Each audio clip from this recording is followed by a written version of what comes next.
Bentornati a tutti sul canale. Per chi non mi conosce sono Sergio, per chi invece mi conosce e mi vuole cercare sulla PS sono SergioNet. Allora, oggi soddisfiamo la gioia del nostro amico Johnny che voleva vedere quest'auto. Ciao Johnny! Voleva vedere questa BMW M3 Sport Evolution del 1989 che swappata diventa veramente un bel bestiolino simpatico e interessante. Un'auto che ha portato la BMW a notevoli fasti, vincendo diverse prove nei campionati vari mondiali tra anche DTM, per cui insomma, sinceramente degli anni 90 ovviamente, però insomma l'ha portata veramente a combattere contro marchi come Audi, Mercedes, delle belle battaglie. Però noi sul gioco abbiamo intanto questa bellissima auto e vediamo di portarla, swappandola a gareggiare intanto qui alle mani. Oggi ho portato solo le mani. Vediamo un po'. Infatti si parte direttamente dall'acquisto che stranamente non è stranamente dell'89, non è le auto nuove, ma è nelle auto quelle usate, non nelle leggendarie, nelle usate. E il nostro amico Andy ci racconta anche lui diversi aneddoti su questa auto. Ovviamente è una derivazione dell'M3, è stata diciamo un po' potenziata a livello di motore e un po' alleggerita dalle versioni base, per rendendola anche con questo spoilerino di dietro molto particolare una bella auto, molto maneggevole, molto performante a livello di gare.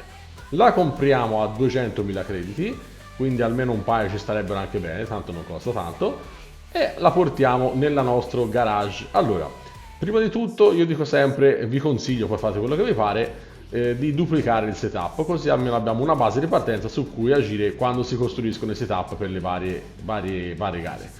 Poi, dopodiché andiamo a swappare il motore.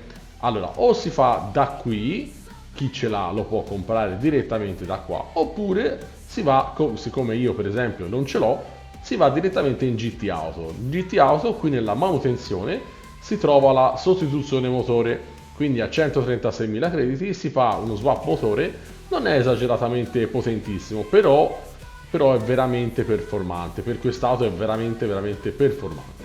Quindi fatta la sostituzione motore andiamo a fare anche l'allargamento della carrozzeria, quindi allarghiamo la carrozzeria con l'animazione super della Polifoni. Dopodiché fatta anche l'allargamento carrozzeria andiamo a vedere cosa prendere delle appendici o varie cose in GT Auto. Allora, le ruote non le tocchiamo, le ruote mi raccomando non toccate, lasciate stare le standard. Poi andiamo nella parte personalizzata, in avantreno prendiamo il tipo B, nei fianchi anche qui il tipo B, mentre per il retrotreno il tipo A, c'è solo il tipo A per cui prenderemo solo quello. Sull'alettone io ho lasciato diciamo quello tra virgolette standard, non proprio lo standard vero e proprio perché non è settabile, non è regolabile, ma il tipo A che si assomiglia parecchio, questo è regolabile.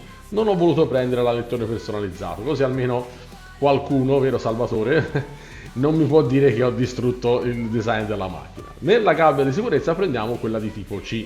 Ok, andiamo avanti e andiamo oltre al GT Auto, andiamo a prendere qualcosa in negozio per dargli un po' di pepe a quest'auto già di sé per sé piuttosto performante. Allora, andiamo a prendere le sport dure, no lasciamo stare, aumento alesaggio, sì, l'albero a cam e l'alto sollevamento, sì, lo prendiamo. Poi di qua limitatore potenza e zavorra io li prendo sempre e comunque. Di qua gli alberi a gomiti da corsa con il computer personalizzabile. Poi prendiamo il turbo compressore a regimi elevati, l'LSD personalizzabile e di qua c'è la marmitta da corsa che dovrebbe anche essere già inclusa, uno dei due kit freni da corsa e le pastiglie dei freni da corsa. Sotto troviamo le sospensioni personalizzabili e il controller bilanciamento freni, compriamo anche quello. Rapporto marce da corsa personalizzabile e infine le gomme da corsa dure, prendiamo le dure. Nell'estremo invece prendiamo o tutte e due o almeno le intermedie come gomme da bagnato, quindi o tutte e due o le intermedie. In suprema invece troviamo che prendiamo l'albero a cam ad alto sollevamento, quindi viene automaticamente quello di là, e l'aumenta l'esaggio S e automaticamente vi viene anche nello sport da questa parte qua, aumenta l'esaggio e albero a cam, ok? Quindi di conseguenza andiamo a vedere il setup per Le Mans, il vero e proprio setup dell'auto che ho sviluppato per Le Mans per renderla un pochino stabile in questo percorso. Allora, si parte con le gomme da corsa dure, ovviamente, poi varia dal tempo. Queste sono le regolazioni per le sospensioni, tutte le varie regolazioni, e queste sono quelle del differenziale. Poi sulla deportanza 66 sull'anteriore, sul posteriore abbiamo 190, con un eco da 98, con la zavorra 0 e la limitatore potenza lo lasciamo stare a 100. Poi sul cambio marce una velocità massima di 3,20, velocità di punta, e con queste regolazioni che sono praticamente quelle standard. Comunque dategli un'occhiata, devono essere precise, non sono quelle standard, scusate, sono regolate apposta per questa tipologia qua.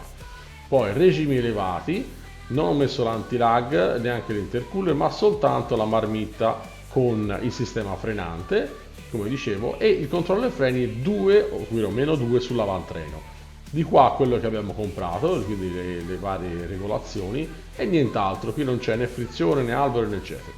E siamo precisamente a 6,99 e 97, più che sufficienti, vanno benissimo per fare la nostra gara e vincerla al top. Allora, io metto sempre il TCS a 1, la mappatura la terremo a 1 tutta la gara, e meteo permettendo vi faccio vedere quella che è stata la mia gara simpaticissima. Cercate di non tirare proprio a morte le marce, magari a 3/4 va bene, e così almeno arriviamo alla fine del secondo giro con un po' di margine leggero, ma non troppo, ma insomma va bene, dai, ci riusciamo tranquillamente. Non importa tirare fino a un fondo. Poi se volete tirare fino a un fondo, tiratele, comunque non ci sono problemi. Velocità massima, bello spunto, vedete? Si superano i 3,30, 3,31.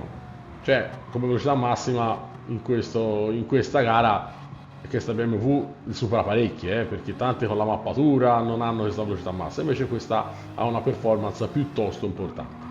Alla fine del primo giro già riesco ad essere alle calcagna di McEwen, che è proprio dietro, e in teoria tutto rose e fiori, vedete 1-1 tranquillamente, non ci sono problemi, la gara scorre via tranquilla, faccio il secondo giro, non ci sono problemi, vado a dritto. Se non che sembra, qui al secondo giro vedete dal meteo, mi sembrava, io vedevo che stava arrivando l'acqua, ho detto vabbè, mi fermo giustamente e mi devo fermare per forza, ma cambio, metto le gomme intermedie, così almeno arriva l'acqua, sono preparato. E dal meteo, avete visto anche voi, sembrava che l'acqua stesse arrivando veramente, cominciavano le chiazze blu, per cui quelle abbastanza importanti, non importantissime, ma con una bella acqua, almeno da intermedie. Faccio il pieno e riparto per farmi i 2 giri, quindi il terzo e il quarto giro. Se non che quando riesco, vedete, già c'è la fascia nera, quindi l'acqua era molto limitata, e difatti purtroppo l'acqua non è venuta, cioè è venuta qualche gocciolina, e io infatti alla fine del terzo giro, quindi ho fatto un giro, ho già l'anteriore sinistra completamente distrutta e la posteriore sinistra distrutta, e l'anteriore e la posteriore destra anche quella abbastanza andata. Vedete, è difficile tenerla in pista, quindi mi tocca rifermarmi subito a ricambiare, perché se no un altro giro non lo facevo, non c'era verso. Stavolta, visto che l'acqua non c'è, rischio e rimetto le gomme dure. Vediamo se stavolta riesco a cavarmela senza problemi. Intanto però vedete, sono in posizione, sono scalato parecchio perché non ho avuto la possibilità di guadagnare terreno, e riesco in 11esimo. Ora vabbè, questo me lo bevo subito in uscita senza problemi con la Genesis, però insomma sono 10° e siamo al quarto giro, ok? Quarto giro, 10ª posizione, riusciamo qua. Sempre al quarto giro, alla fine del quarto giro, sono già in quarta posizione e si fermano Haywood e Blasan, e vado dietro a McEwen, che è quello che rimane in testa. Qui sono andato un po' troppo sul cordolo effettivamente, quindi passo in seconda posizione, lo becco alla 3/4 diciamo del circuito, e supera anche McEwen e passo in testa. Però io ovviamente alla fine del quinto giro mi devo fermare, benzina non ne ho più, quindi i miei 2 giri li ho fatti fuori. Devo fare adesso il sesto e settimo giro, decido le gomme di non cambiarle, tanto mi tengo queste, le dure, gomme da corsa dura. Per fortuna si ferma anche McEwen, così almeno riesco a tenermelo dietro con un vantaggio discreto, quindi senza problemi. Si ferma, però riesco terzo perché Portiglia e Kawasaki, lì come si chiama, Kakawami, quello mi superano. Poi anche Yamaha, ora Yamaha, ascolta, Anche no, cioè rimettiti dietro per piacere, stai dietro amico mio, è meglio, ecco, oh bravo. E poco dopo, alla metà, diciamo poco più della metà del sesto giro, li ho già ripresi tutti, anche se avevano un discreto vantaggio, ma quest'auto va come le schegge, per cui si va alla stragrande. E sono in testa praticamente alla metà del sesto giro. Mi finisco il sesto giro e mi finisco anche il settimo giro con tranquillità, mi prendo i miei 25-30 secondi di vantaggio e vinco alla stragrande senza problemi. Quest'auto effettivamente non è possibile fare il record sul giro, ma vi accorgerete che se la provate di fuori dal discorso della gara farete sotto a 4 minuti ogni giro, per cui problemi veramente sta macchina non ne ha ed è veramente performante. Quindi bonus gara pulita, prendiamo il 50% dei crediti in più, quindi 825.000 in tutto, e ringrazio Johnny per avermela fatta provare perché effettivamente ne è valsa la pena. Questa è un'altra auto molto molto comoda per farmare o per anche divertirsi e guadagnare dei crediti per poi comprare auto o fare altre modifiche eccetera. Quindi ottima scelta questa di portare quest'auto almeno alle mani. Andrebbe visto se portarla anche da altre parti, però per ora mi sono fermato alle mani. Buono, ragazzi, grazie per aver visto il video, nei commenti lasciatemi tutto quello che volete, cerco di rispondere a tutti nel minor tempo possibile, anche proposte di nuove auto per chi ne ha qualcuna da proporre ben volentieri, la metto in lista e il prima possibile la mando e ci vediamo al prossimo video. Un salutone a tutti da Sergio.